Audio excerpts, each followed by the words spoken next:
شروع اللہ کا نام لے کر جو بڑا مہربان نہایت رحم والا ہے۔ سب تعریف اللہ ہی کو ہے جس نے اپنے محبوب بندے محمد صلی اللہ علیہ وآلہ وسلم پر یہ کتاب نازل کی اور اس میں کسی طرح کی گجی اور پیچیدگی نہ رکھی، بلکہ سیدھی اور سلیس اتاری تاکہ لوگوں کو عذاب سخت سے جو اس کی طرف سے آنے والا ہے ڈرائے، اور مومنوں کو جو نیک عمل کرتے ہیں خوشخبری سنائے کہ ان کے لیے ان کے کاموں کا نیک بدلہ یعنی بہشت ہے جس میں وہ ہمیشہ رہیں گے، اور ان لوگوں کو بھی ڈرائے جو کہتے ہیں کہ اللہ نے کسی کو بیٹا بنا لیا ہے۔ ان کو اس بات کا کچھ بھی علم نہیں اور نہ ان کے باپ دادا ہی کو تھا۔ یہ بڑی سخت بات ہے جو ان کے منہ سے نکلتی ہے، اور کچھ شک نہیں کہ یہ جو کچھ کہتے ہیں محض جھوٹ ہے۔ اے پیغمبر، اگر یہ اس کلام پر ایمان نہ لائیں تو شاید تم ان کے پیچھے رنج کر کر کے اپنے تئیں ہلاک کر دو گے۔ جو چیز زمین پر ہے ہم نے اس کو زمین کے لیے زینت بنایا ہے تاکہ لوگوں کی آزمائش کریں کہ ان میں کون اچھے عمل کرنے والا ہے، اور جو چیز زمین پر ہے ہم اس کو نابود کر کے بنجر میدان کر دیں گے۔ کیا تم خیال کرتے ہو کہ غار اور لوح والے ہماری نشانیوں میں سے عجیب تھے؟ جب وہ نوجوان غار میں جا رہے تو کہنے لگے کہ اے ہمارے پروردگار، ہم پر اپنے ہاں سے رحمت نازل فرما اور ہمارے کام میں درستی کے سامان مہیا کر۔ تو ہم نے غار میں کئی سال تک ان کے کانوں پر نیند کا پردہ ڈالے رکھا، یعنی ان کو سلائے رکھا، پھر ان کو جگا اٹھایا تاکہ معلوم کریں کہ جتنی مدت وہ غار میں رہے دونوں جماعتوں میں سے اس کی مقدار کس کو خوب یاد ہے۔ ہم ان کے حالات تم سے صحیح صحیح بیان کرتے ہیں۔ وہ کئی نوجوان تھے جو اپنے پروردگار پر ایمان لائے تھے، اور ہم نے ان کو اور زیادہ ہدایت دی تھی، اور ان کے دلوں کو مربوط یعنی مضبوط کر دیا۔ جب وہ اٹھ کھڑے ہوئے تو کہنے لگے کہ ہمارا پروردگار آسمانوں اور زمین کا مالک ہے، ہم اس کے سوا کسی کو معبود سمجھ کر نہ پکاریں گے۔ اگر ایسا کیا تو اس وقت ہم نے بے عقلی کی بات کی۔ ان ہماری قوم کے لوگوں نے اس کے سوا اور معبود بنا رکھے ہیں، بھلا یہ ان کے معبود ہونے پر کوئی کھلی دلیل کیوں نہیں لاتے؟ تو اس سے زیادہ کون ظالم ہے جو اللہ پر جھوٹ باندھے؟ اور جب تم نے ان مشرکوں سے اور جن کی یہ اللہ کے سوا عبادت کرتے ہیں ان سے کنارہ کر لیا ہے تو غار میں چل رہو، تمہارا پروردگار تمہارے لیے اپنی رحمت وسیع کر دے گا اور تمہارے کاموں میں آسانی کے سامان مہیا کرے گا۔ اور جب سورج نکلے تو تم دیکھو کہ دھوپ ان کے غار سے داہنی طرف سمٹ جائے، اور جب غروب ہو تو ان سے بائیں طرف کترا جائے، اور وہ اس غار کے کشادہ حصے میں تھے۔ یہ اللہ کی نشانیوں میں سے ہیں، جس کو اللہ ہدایت دے وہ ہدایت یاب ہے، اور جس کو گمراہ رہنے دے تو تم اس کے لیے کوئی دوست راہ بتانے والا نہ پاؤ گے۔ اور تم ان کے متعلق خیال کرو کہ وہ جاگ رہے ہیں حالانکہ وہ سوتے ہیں، اور ہم ان کو دائیں اور بائیں کروٹ بدلاتے تھے، اور ان کا کتا چوکھٹ پر دونوں ہاتھ پھیلائے ہوئے تھا۔ اگر تم ان کو جھانک کر دیکھتے تو پیٹ پھیر کر بھاگ جاتے اور ان سے دہشت میں آ جاتے۔ اور اسی طرح ہم نے ان کو اٹھایا تاکہ آپس میں ایک دوسرے سے دریافت کریں۔ ایک کہنے والے نے کہا کہ تم یہاں کتنی مدت رہے؟ انہوں نے کہا کہ 1 دن یا اس سے بھی کم۔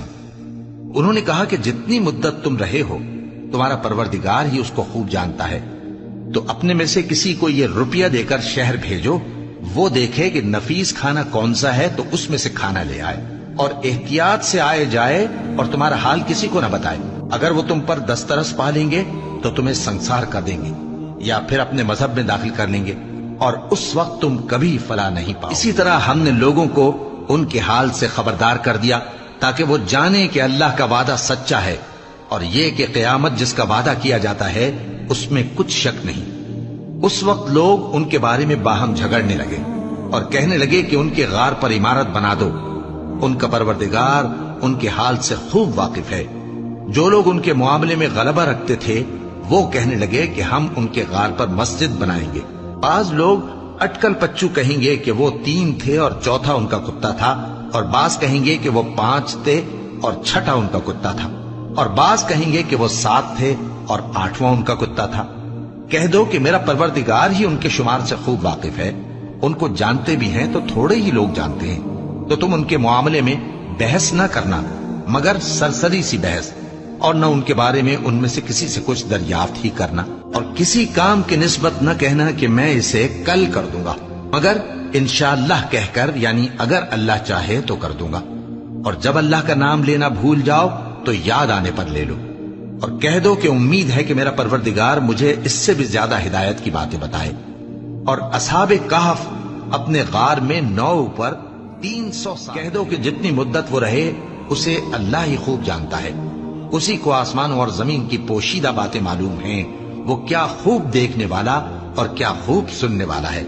اس کے سوا ان کا کوئی کارساز نہیں، اور نہ وہ اپنے حکم میں کسی کو شریک کرتا ہے۔ اور اپنے پروردگار کی کتاب کو جو تمہارے پاس بھیجی جاتی ہے پڑھتے رہا کرو، اس کی باتوں کو کوئی بدلنے والا نہیں، اور اس کے سوا تم کہیں پناہ بھی نہیں پاؤ گے۔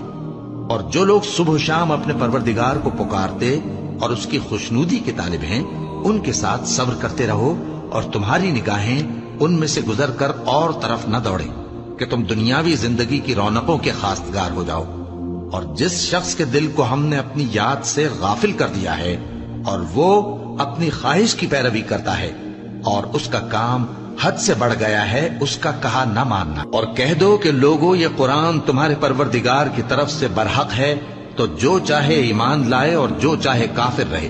ہم نے ظالموں کے لیے دوزخ کی آگ تیار کر رکھی ہے جس کی قناتیں ان کو گھیر رہی ہوں گی، اور اگر فریاد کریں گے تو ایسے کھولتے ہوئے پانی سے ان کی داد رسی کی جائے گی جو پگھلے ہوئے تانبے کی طرح گرم ہوگا اور جو ان کے چہروں کو بھون ڈالے گا۔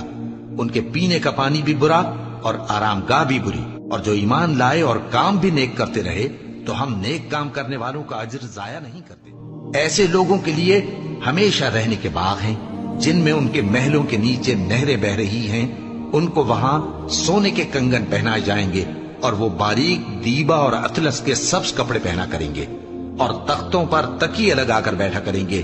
کیا خوب بدلہ اور کیا خوب آرام گاہ ہے۔ اور ان سے 2 شخصوں کا حال بیان کرو جن میں سے ایک کو ہم نے انگور کے 2 باغ عنایت کیے تھے اور ان کے گردا گرد کھجوروں کے درخت لگا دیے تھے اور ان کے درمیان کھیتی پیدا کر دی تھی۔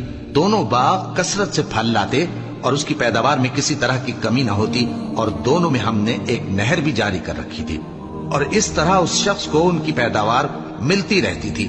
تو ایک دن جبکہ وہ اپنے دوست سے باتیں کر رہا تھا، کہنے لگا کہ میں تم سے مال و دولت میں بھی زیادہ ہوں اور جتھے اور جماعت کے لحاظ سے بھی زیادہ عزت والا ہوں، اور ایسی شیخیوں سے اپنے حق میں ظلم کرتا ہوا اپنے باغ میں داخل ہوا۔ کہنے لگا کہ میں نہیں خیال کرتا کہ یہ باغ کبھی تباہ ہو، اور نہ خیال کرتا ہوں کہ قیامت برپا ہو، اور اگر میں اپنے پروردگار کی طرف لوٹایا بھی جاؤں تو وہاں ضرور اس سے اچھی جگہ پاؤں گا۔